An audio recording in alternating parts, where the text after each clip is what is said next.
Bàថ្ងៃនេះខ្ញុំកំពុងតែដេកសុកស្រាប់តែពូមួយគាត់បដើម៉ូតូមកតែនអូនឯងជួយមើលម៉ូតូពូតិចមើលម៉ូតូពូវាយ៉ាងម៉េចបានវាលន់សំលេងដូចដែកហ្នឹងខ្ញុំថាអូលុយសុទ្ធគាត់ថាមិនតាន់អើលុយហើយមើលម៉ូតូពូសិនវាយ៉ាងម៉េច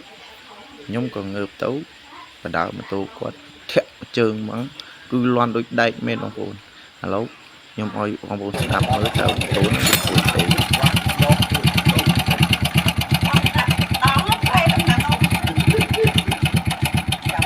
ហ្នឹងហើយបងប្អូនគឺម៉ូតូនឹងលន់ដូចដែកបន្ទាប់មកខ្ញុំយកម៉ូតូនឹងយកទៅលាងសម្អាតឲ្យស្អាតគឺសិតតែដីតែម្ដងអញ្ចឹងឡើយយើងបាញ់ឲ្យស្អាតឲ្យស្អាតអញ្ចឹងទៅយើងលាងក៏យើងដោះ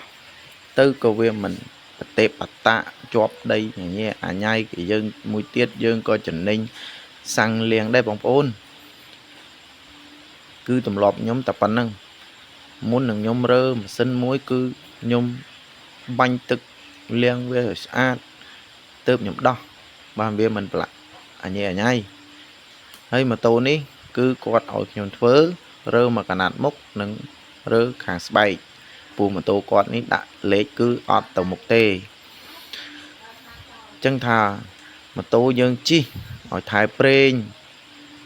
កន្លះខែមួយខែអីមួយខែជាងអីដូរទៅបងប្អូនអើយហើយឥឡូវនេះខ្ញុំបានមកដោះ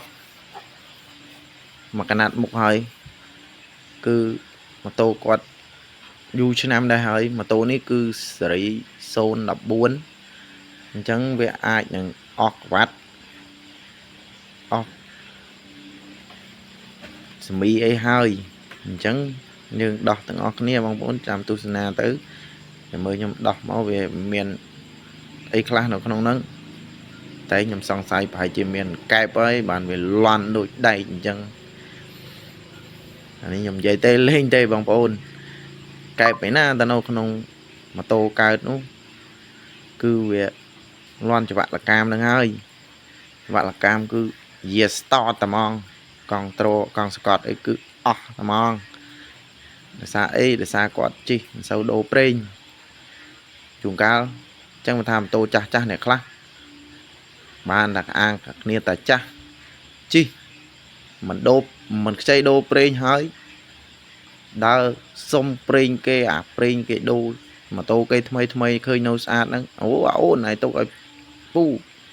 យកទៅចាក់ម៉ូតូពូអាកាចាស់នោះទេដល់ពេលចាក់ចុះចាក់ឡើងលទ្ធផលគឺរើខ្ទេចខ្ទីតែចឹងឯងវាមានជាតិអំអិលណាទៀតបងប្អូនគឺវាយកពីគេ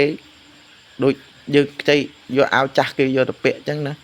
វាស្អុយញើសផងវាស្អុយក្លិនផងវាមានក្អែលផងមិនដឹងថាម៉ូតូគេហ្នឹងជិះប្រហែលគីឡូមកហើយយើងយកទៅចាក់គឺវាមិនបានយូរទេអញ្ចឹងឡើយយើងតូចាស់តូថ្មីអីបងប្អូនចាក់ប្រេងថ្មីទៅជឿតែជាងផលទៅតែជាងផលណែនាំនេះមិនមែនថាឲ្យមកដូរប្រេងអាងតែលក់ប្រេងឲ្យដាច់នោះទេនេះជាច្បល់ល្អដល់បងប្អូនតែបើសិនមកដូរក៏ខ្ញុំលក់ដាច់ដែរនិយាយលេងទេបងប្អូនម៉ូតូអញ្ចឹងគាត់ថាយើងថែរក្សាវាទៅដូចតែមនុស្សយើងដែរទេយើងហូបឆ្ងាញ់ថ្ងៃឆ្ងាញ់ថ្ងៃមិនឆ្ងាញ់វាឡើងគីឡូអញ្ចឹងទៅហើយបើយើងហូបតែផ្អកប្រហុកអំបិលសួរថារាងកាយរបស់យើងមានជីវជាតិនេះណាមកចិញ្ចឹមនឹងហើយឥឡូវចាំទស្សនាទាំងអស់គ្នាពេលដែលខ្ញុំបំបែកដោះចេញមកហើយតើក្បាលកន្លះកវ៉ាត់ពីស្តុងវានឹងវាយ៉ាងម៉េចទៅវិញ